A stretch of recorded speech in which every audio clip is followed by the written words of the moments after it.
Olá, pessoal, tudo bem? Mais um sábado chegando, certo? Sábado hoje, ó, corridão, sabe? Muito louco, muito maluco mesmo.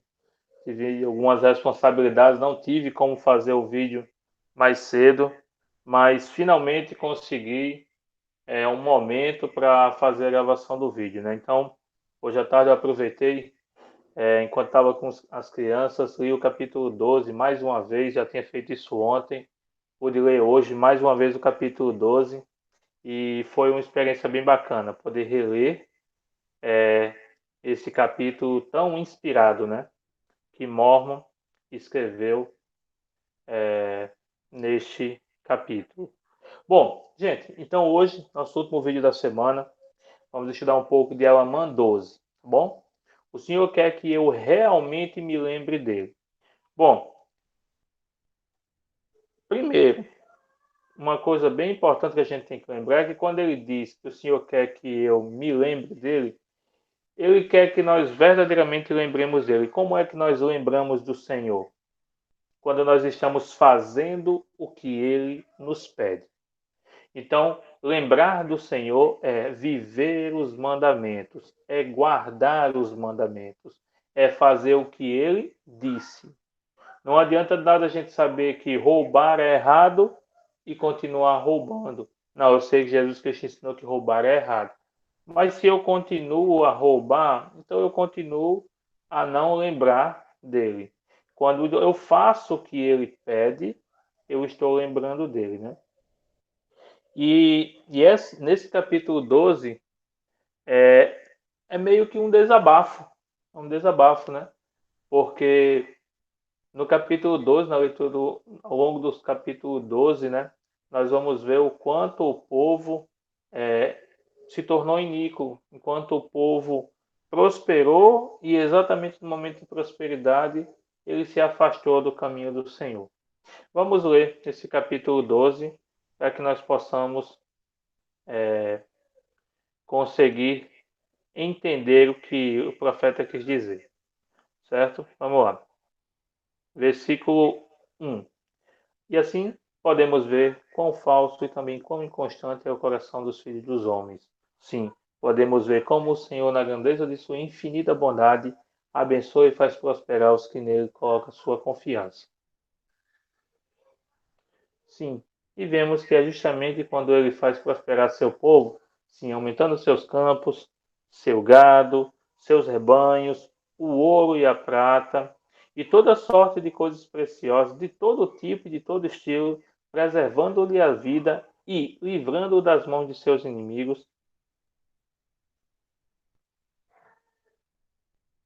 abrandando o coração dos inimigos para que não lhes façam guerra. Sim, em resumo, fazendo tudo todo bem e tudo para o bem e a felicidade de seu povo. Sim. Quando endurecem o coração, esquecendo-se do Senhor, seu Deus, pisando o Santíssimo. Sim. Isto em virtude do seu conforto e da sua enorme prosperidade. Então aí tem uma verdade muito grande, né? Uma verdade muito grande que infelizmente acontece com muitas pessoas, certo? Que muitas vezes as coisas são tão boas para a gente que a gente esquece do Senhor. Quando as coisas estão ruins, o cabo lembra do Senhor. Vai lá, se ajoelha, ora, pede ajuda, jejuma, é, se empenha na igreja, se esforça para fazer o que tem que ser feito e aí consegue sair daquele momento difícil e entra na fartura, né? A prosperidade. Mas aí às vezes a gente esquece, né? A gente esquece do Senhor. E quando eu estava lendo esses capítulos, né, eu não pude deixar de estabelecer automaticamente a conexão com o hoje, né? Certo? Com o hoje. Porque nós, seres humanos, né, como povo, ser humano, quando eu digo ser humano, de toda a espécie humana que vive no planeta Terra, nós estamos muito distantes do Senhor. E muitas vezes é necessário que nós passemos por tais dificuldades para que nós possamos lembrar que existe um Deus e que nós temos que obedecer seus mandamentos. Certo? Aí continuando a partir do versículo 3. E assim vemos que o Senhor não castiga seu povo com numerosas aflições. Sim, não o fere com morte, com terror, ou com fome, com persistência, com pestilência. deles não se lembram. Apenas isso, né? Então o Senhor apenas deles não se lembra. Mas é demais, gente. Quando o Senhor não se lembra de nós, é imoral, como diz o outro, né? É algo preocupante. Se a gente lembrar daquela promessa que ele faz para nós, lá em Doutrina e Convênio 82:10, que diz: Eu, Senhor, estou obrigado quando fazeis o que digo, mas quando não fazeis, não tendes promessa alguma. Ou melhor, não me lembro de vocês. Versículo 4. Ó quão insensatos, e quão presunçosos, e quão malignos e diabólicos, e quão rápidos em cometer iniquidade, e quão lentos em praticar o bem são os filhos dos homens. Sim, quão apressados em dar ouvidos às palavras do maligno, e em colocar o coração nas coisas vãs do mundo. Sim, quão rápidos em se ensoberbecerem, sim, quão rápidos em se vangloriarem e em praticar toda sorte de iniquidade, e quão lentos em se recordarem do Senhor seu Deus e em dar ouvidos aos seus conselhos, sim, quão lentos em trilhar os caminhos da sabedoria. E eis que não desejam que o Senhor, seu Deus, que os criou, os governe e reine sobre eles, apesar de sua grande bondade e misericórdia para com eles, desprezam seus conselhos e não desejam como guia. Ó, quão grande é a nulidade dos filhos dos homens, sim, até mesmo que o pó da terra. Bom, esse versículo é tão interessante, gente, quando ele está falando disso, e eu parei para pensar, nulidade, né? Então, nulidade aí é nulo, nulo é nada. Então ele diz assim: quão nada são os filhos dos homens? Eles são menos até do que o pó da terra. E porque ele diz que em espírito de desobediência, os filhos dos homens são nada, são nulos, que eles valem menos do que o pó da terra, certo? Ele vai explicar agora no 8, porque ele diz bem assim no 8: pois eis que o pó da terra se move de lá para cá, separando-se segundo a ordem de nosso grande e eterno Deus. Então, gente, até o pó da terra obedece a Deus, mas nós não obedecemos. Por isso é que o profeta diz que o quão grande é a nulidade, quão não valemos nada, como nós não valemos nada, porque somos desobedientes, certo? E optamos por não seguir os caminhos que o Senhor deseja que sigamos, certo? Então vamos lá, o 9, 10 e 11 agora. Sim, eis que pela sua voz tremem e estremecem as colinas e montes, e pelo poder de sua voz desmoronam-se e tornam-se planos, sim, como vale.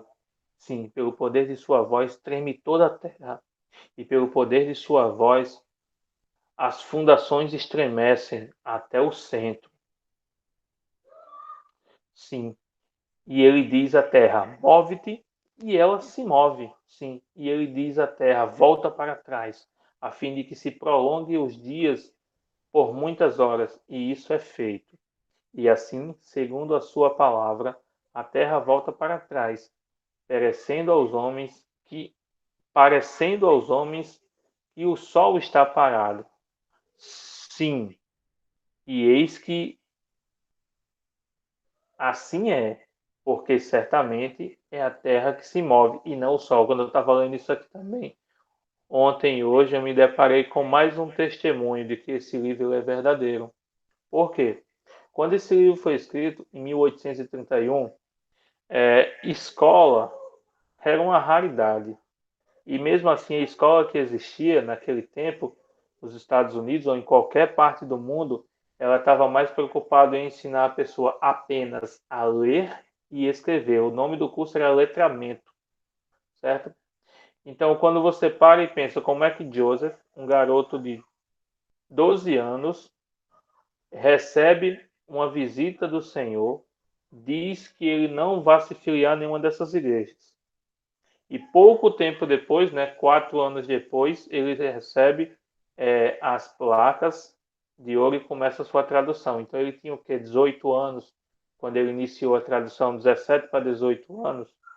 Então ele não tinha conhecimentos científicos que foi dado a ele na escola, por exemplo, para saber que a Terra realiza um movimento de rotação e que o sol é um ponto fixo.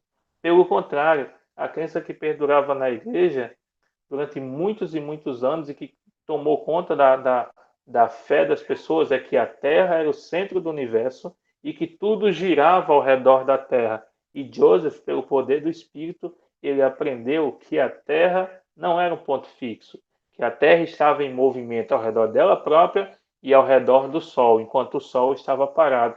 Aí eu parei, eu pensei, poxa, como é que Joseph sabia disso, cara? Como é que um garoto, como é que um jovem de 18 anos que nunca foi numa universidade, que nunca estudou ciências, que nunca foi a uma universidade de estudar física, química, matemática, estudar astronomia, como é que ele sabia disso?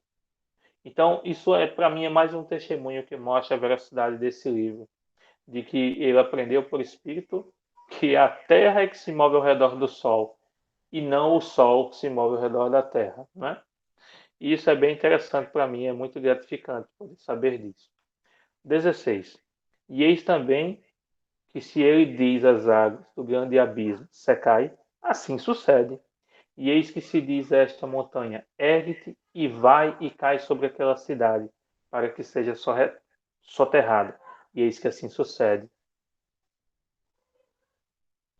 E eis que se um homem ocultar um tesouro na terra, e o Senhor disser, amaldiçoado seja, em virtude da iniquidade daquele que o escondeu, e eis que será amaldiçoado. E se o Senhor disser, amaldiçoado seja para que ninguém jamais te encontre a partir deste dia, e eis que homem algum jamais o encontrará.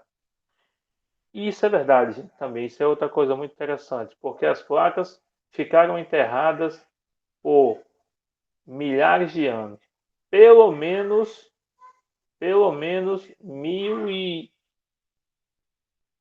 quase 1.800 anos elas ficaram enterradas, certo? Até Joseph se encontrar, porque ela estava protegida pelo poder do Senhor.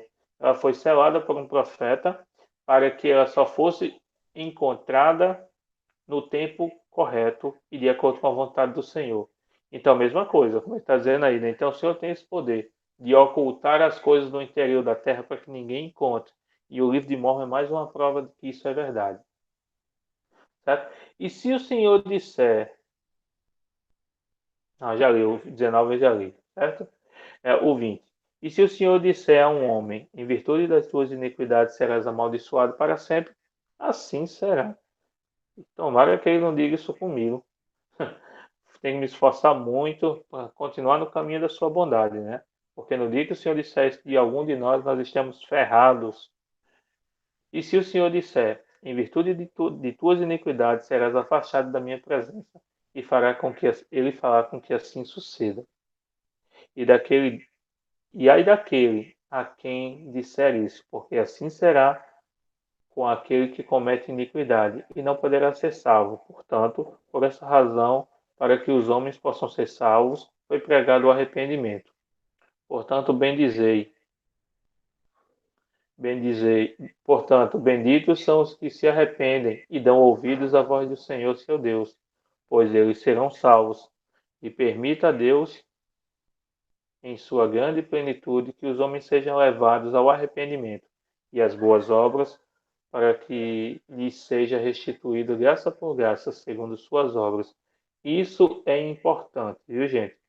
Porque ao longo de nossa vida nós vamos pecar.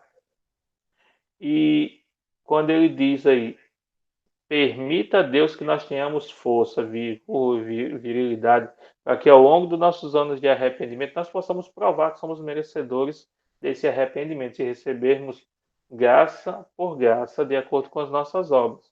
Então, as nossas obras de trevas são contadas para nossa condenação, mas as nossas obras de retidão são contadas como graça por graça para nossa exaltação. Isso é uma coisa também que me chamou muita atenção nesses versículos de hoje. E quisera que todos os homens fossem salvos. Lemos, porém, que no grande e último dia, haverá alguns que serão afastados. Sim, que serão afastados da presença do Senhor. E sei que serão condenados a um estado de infindável miséria, em cumprimento às palavras que dizem: os que praticam o bem terão vida eterna, e os que praticam o mal terão condenação eterna, e assim é. Amém. Certo? Então, esses versículos do capítulo 12 são muito fortes, são muito diretos. Não existe nenhum subterfúgio, não existe nenhuma analogia, nenhuma parábola, não. É uma mensagem direta para nós, que nós precisamos deixar de ser inconstantes. Precisamos ser retos. Ou tentar ser reto. Ser reto a gente não vai conseguir, porque a gente é falho, né? A gente pensou uma besteira, já deixou de ser reto. Mas a gente tem que se esforçar para tentar ser reto. Certo? Conversando com uma determinada irmã uma vez, ela disse que nós não podemos nos esconder atrás dessa desculpa que somos imperfeitos. Pelo contrário, nós temos que nos esforçar para mostrar ao Senhor que a nossa intenção é ser perfeito e não se esconder atrás dessa imperfeição que temos para podermos pecar. Então, isso é verdade, temos que procurar fazer isso. E nesses versículos, nessas profecias, essas palavras, né, nós vemos o teor, né, de como era a vida daqueles nefitas. Aí ele continua, né? Em Elaman 12, Mormon, que estava resumindo o registro, inclui uma das lições que podemos aprender com o relato de Nefe nos capítulos anteriores. Pense em usar isso como uma oportunidade de avaliar seu próprio coração. Então, a primeira coisa que nós vamos fazer, por esse capítulo, nós temos que pensar, certo? Conosco mesmo e avaliar o nosso próprio coração, a nossa própria conduta, para saber se estamos, como diz o último versículo, fazendo o bem e receberemos a vida eterna, ou se estaremos fazendo o mal, ou se estamos fazendo o mal e receberemos o afastamento de Deus, miséria eterna. Você pode até fazer uma lista de coisas que Mormon cita que fizeram com que as pessoas se esquecessem do Senhor. Outro ponto importante, né? Então você pode separar o seu caderno de estudo e anotar todas as coisas que o povo fez para se afastar do Senhor. Então foram soberbos, foram gananciosos, desobedientes. Tem muitas coisas aí ao longo desse capítulo que mostra as coisas que o povo fez e que se esqueceu do Senhor. O que ajuda você a lembrar dele? O que nos ajuda a lembrar do Senhor? Ao longo do dia, eu procuro lembrar do Senhor em muitas ações. Por exemplo, eu estava no ônibus, certo? Quinta-feira eu saí e quando eu peguei o transporte, né? Sentei-me na cadeira, estava muito bem sentado, estava com sacolas de compras, né? E quando bem sentado subiu um idoso. E as pessoas que estavam na cadeira destinada aos idosos não deram nem bola. Então, automaticamente, eu levantei e dei o meu lugar.